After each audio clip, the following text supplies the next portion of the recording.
Hi guys, this is Omer from MMOs.com, and I'm doing a first impressions gameplay video for Forsaken World, a 3D fantasy-themed MMORPG developed and published by Arc Games, also Perfect World Entertainment. I'll spend about 10 to 15 minutes running around checking this game out, make some comments. If you guys want to play Forsaken World, or just learn more about it, check the full review on MMOs.com on the link below. So let's go and get started right now. And the character creation, the character selection screen looks kind of nice. The graphics are bright. We're going to play on Strixes real quick just to get past the beginner stuff. However, I will just show you the game's character creation because there's actually a surprisingly good amount of variety in the game. So our playable races include humans. We got a warrior, we got elves, we got dwarves. See the female dwarf. She looks kind of cute actually. I like her hat. Oh man, she got a plume in her hat. That's badass. And her clothes like seem a little too much, but I like it. We have Stone Man, who obviously they can only be protectors. I guess that makes sense. They look pretty tanky. Just look at the race. They're meant to be tanks. I can't imagine this guy being a mage. It just doesn't happen.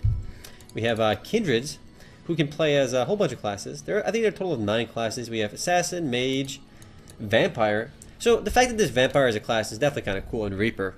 I mean, a lot of these fantasy games have the same few classes, you know, Mage, Warrior, Cleric, very generic classes. So seeing Archer, Assassin, Rogue, all that stuff. Seeing that you got Reaper and Vampire here alone, it adds a good amount of, it's good to have unique classes.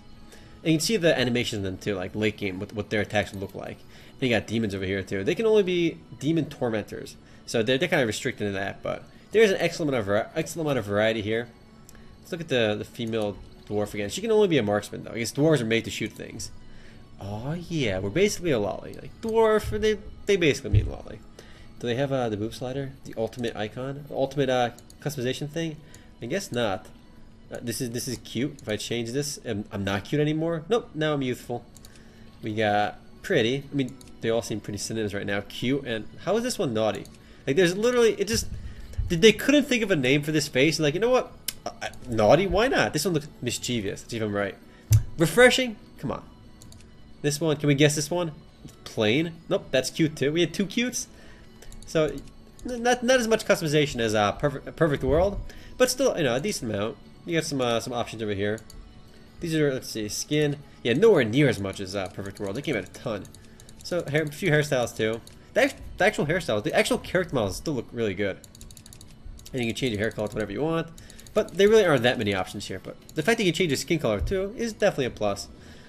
And we can see, you can be a lichen too. How many games let you play as lichens? Not that many. Though the male ones look like more traditional lichens. Like, this guy looks like legit. Well, only because of that hairstyle, but still. Let's get out of here for now. And they are marked by difficulty, so I guess if you want to play something easy, play something else. But let's get out of here for now, and we'll just hop on Strixes. Now, Forsaken World is not exactly a new game. It's been around since 2011, actually. So we are in Legend of Idra, Volume 1, Chapter 11. So, if I remember correctly, I guess it's still one of the theme park style games. It takes you from point A to point B while completing quests and grinding. So it's a very traditional progression system. Welcome back to Forsaken World. They're trying to, I can log in rewards. A lot of games do this now. You get goodies just for logging in. We'll close this out. So you can see my character. Looks, I think what am I, a vampire in this character? We'll find out in a second. No, I'm level 25 mage, and my score is 19,391. What a, like, the numbers are pretty out there, you know.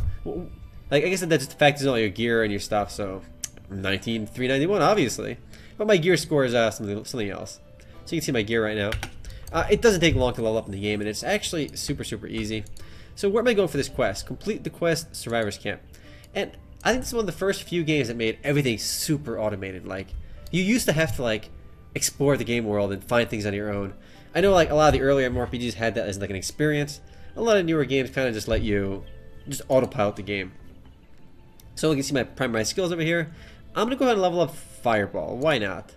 Level 3. What else can we level up? We got some passives too. Highly intellectual. Yo, it's in purple. I gotta level it up. Oh, this one's orange. Orange is legendary. Purple's only epic. But it gives me more max mana. Forget that. If it gave me more damage, I would have taken it. Vampiric Kiss. So it's like a special ability for my race, the Kindreds. 300-second cooldown. Wow. Drains health from the target equal to 15% of your max health. That's actually kind of cool. That's definitely useful for PvP. And we have what else? I'm gonna go. Let's get some ice arrows. Why not? We can level out to 3 as well. I can go 4. Big 4. Alright.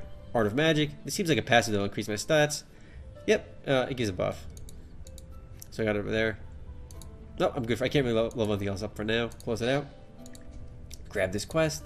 And even though the game is quite old now, it still gets updated. As of this video, they released a pretty big update back in February of this year, 2015, as of this video, and they added a whole bunch of new stuff to the game, new area, new instance dungeon. But as you can see, the game world is not that busy, though. Looks like we have an actual player over here, so he's just chilling up here. Yo, I want to get up there. Yo, I can't get up there. This guy's too cool. I can get it from here, probably. Here we go. Nope, you walk through this plank. Of course. Of course you walk through the plank. There we go. What? Hold on. There we go. I'm up here. I did it too, bro. You can do it, I can do it. Let's go talk to the Griffin, you know. He's got things to say to me, you know. He's got opinions. He's got quests to give out. What does the Griffin want? If he can speak. Oh, okay, no. The magnificent creature seems to know where you've come from. It gazes sadly at you and then lowers its head. Help the Dryad. Alright, stop. It is forbidden to take life here. Awesome. I just completed that quest. Now we can talk to Dryad Girl. Of course. Many of these quests are super automated, though, because once you get the quest, you just click on the button and it takes you exactly where you're going to go. I should mention, too, actually, first off, let's start auto-moving real quick. The Perfect World Entertainment is actually making a mobile version of this game called Forsaken World Mobile, and that should be coming out definitely this year. It's not the same exact game, though. I think it's set in the same game world, but it's on its own servers, because that version has, I think, only 5 classes. Here you have like 9. So it's the same game, essentially, but in its own world. But I might make a video for that later, even though it is a mobile game. First, lotuses. Breathe through these lotuses. Oh my god, is this a quest? We're going to right-click an item on the floor to pick up slowly. Yes, of course it's one of those quests. Guys, every MMORPG, every single one has quests like this. Usually at the beginning, but even later on. Alright, these spawn pretty quickly. What a tough quest. Man, all this double clicking. Hard work. You can see reflections. Graphics are actually surprisingly decent too. Let me cast my buff. You can see some whoosh. There we go. Now, one thing I do want to mention right away, because anyone that's played Forsaken World for a while knows some of the pretty major drawbacks, and those are definitely worth mentioning because it's a Perfect World Entertainment game, and some of the biggest complaint in the game is some of the pay-to-win elements. PvP is not entirely balanced, and that's because you can basically, one of the stats in the game called resistance, you can train using money in the game, but it gets exponentially more difficult, making the only practical way of training it is using the cash shop, and whoever spends more money will have more resistances, which makes them take less damage in PvP and ultimately be stronger in game. So the PvP aspect of the game is very much pay to win. Not entirely, because technically you can just farm your way and still be really strong, but for all intents and purposes, the PvP itself is definitely pay to win. So, or at least pretty huge disadvantage for non-paying players. But you know, for an older game, people still do play it. We see a guy running around. We saw one guy AFK in that area. Alright, we have to go Vile Centaur Spearmen.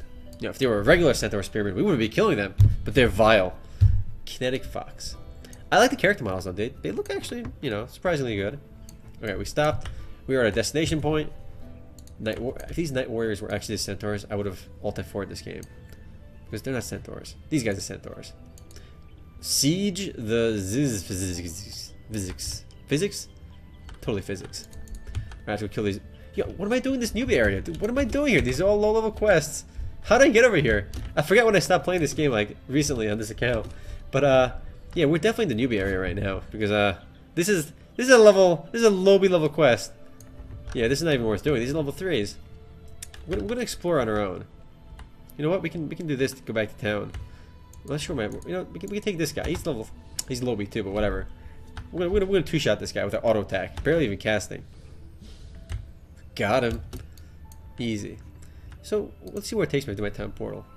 I do like the fact that all the spell animations, all the spells have pretty decent animations too. But it's also worth mentioning too that when this game was released in America, Perfect World kept saying how like they localized the game for the American audiences. So now it's just 65. Volume 1, Chapter 65. Awesome. Are we where I'm supposed to be now? Hopefully. Nope. Exactly. Wasn't that just here? Nope. We're back. Hopefully in a little bit harder zone. I don't want this quest. I'm trying to kill something a little bit harder right now. But they said when the game released that they localized the game to make it more difficult for American audiences, because Chinese games, I might have mentioned this before, but in Chinese games, they prefer, not everybody obviously, but they're more accepting of games that are really easy. So they said they cranked up the difficulty a lot in this game. However, from my experience, it is still super easy. The PvE is very difficult to die. The game is very generous. Let's get out of here. Yeah, I want to find something to kill. I don't know how I even end up here. There should be something, hopefully, around my level in this area. But the game always, if when you start and you keep playing without like going off course, there are always quests to complete. It's very, very much theme park in that regard. But most MMORPGs are. Pretty big world map. But it's still cool they update this game, even though it's pretty old now. And for an older game, it's not awful. But again, PvP is definitely pay to win. You got a present. A new pack is available. Oh man, can I get these for free? Yes. Not sure what these do. I'm gonna take all of them. Yo, I got all the goodies. Any free over here? Yes. Get all the good stuff. All right. These things. What am I doing in this newbie area? Oh my god. Where do I have to go? Let's just click on Immortal Rift. Can't do anything here. It's like the belongs to guild, so it looks like these places can be conquered. That's interesting. This is the way the PvP works in the game too. I know Perfect World had a territory control system like that too. Yo, I don't want to kill no venomous trends. These things suck. I still get experience with killing them, but they do suck. Super easy. Let's cast Thunderclap. Bam. AoE damage. Easy. There's no point of killing them. These are way too easy. But the environments are still really pretty. Like, this is a very serene atmosphere I'm in right now. Alright, can we, you can just click somewhere. You know what, let's go, oh, we can't go that way. We'll go down over here. But the fact that you click on the map just takes you wherever you want, I would say that's definitely useful.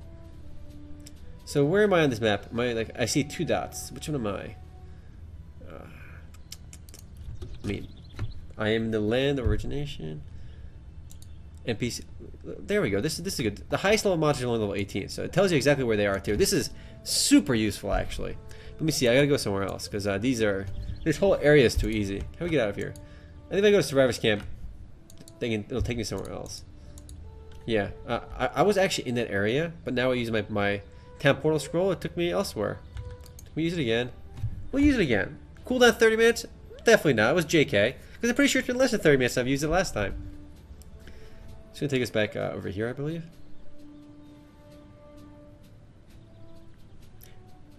Someone in the tavern is always saying to drink, but no one listens to them. Haha. Alright. Now we are... Where am I? Is this taking to random spots like every time? Apparently. These are all low-level monsters again. Hobgoblins. At least 1 level higher this time. Yeah, I wanted to show you some of the little bit harder content, but it doesn't get that difficult. It's very, very easy. Can I not go like I feel like this would be an easier route, but the game wants me to go all the way that way. But the game does have unique classes, and unfortunately, not too many people still play it. I suspect the mobile version might do well because the mobile version. There aren't that many mobile games that are actually persistent world MMORPGs. Like a lot of them are instanced or very much. They have multiplayer components, but they're not like actually open world MMORPGs. There are some, and this will be one of them when it comes out. Trailers made the game look pretty cool, but trailers always make games look pretty cool. They're kind of misleading. But I'm just gonna call it for now. Wow, I didn't get to kill like anything. I killed some level 8 monsters, easy. But it's a game, not super popular, but people it's been around for like 4 years now, longer if you count the Chinese release. If you guys do want to play Forsaken World or just learn more about it, do check out the full review on MMOs.com on the link below. Anyway, guys, later. Yeah, crafting stuff too, and my skill trees over here. So progression works that way, and these actually go pretty far down. Another complaint I had with the game before, if I remember correctly, was in PvP, just some of these. It's not like balanced to the point where some of these just really suck. So there's only a few paths that are actually practical for PvP. But yeah, anyway, later, guys.